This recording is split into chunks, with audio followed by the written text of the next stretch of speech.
জ্বালানি ও বৈদেশিক ঋণের চুক্তি খতিয়ে দেখা হবে। পরিকল্পনা কমিশনে দ্বিতীয় বৈঠক শেষে একথা জানান শ্বেতপত্র প্রণয়ন কমিটির প্রধান ডক্টর দেবপ্রিয় ভট্টাচার্য। তিনি বলেন, ব্যাংক খাতের দুর্নীতি, জ্বালানি মেগা প্রকল্প অনিয়ম, পাচারকৃত অর্থ, কর আদায় সহ অর্থনীতির সার্বিক বিষয়ে কাজ করবেন তারা। ডক্টর দেবপ্রিয় সাংবাদিকদের জানান, কোন বিষয়ে কাজ করা হবে বা কোন বিষয়ে কাজ করা হবে তা ঠিক করা হয়েছে বৈঠকে। পাশাপাশি কাজ ভাগ করে দেয়া হয়েছে সদস্যদের মাঝে।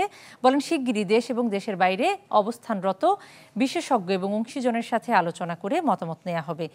2-3 দিনের মধ্যেই প্রধান উপদেষ্টার কাছে একটি প্রারম্ভিক প্রতিবেদন জমা দেওয়ার কথা জানিয়ে তিনি বলেন, আগামী 3 মাসের মধ্যে অর্পিত কাজ শেষ করতে চান তারা।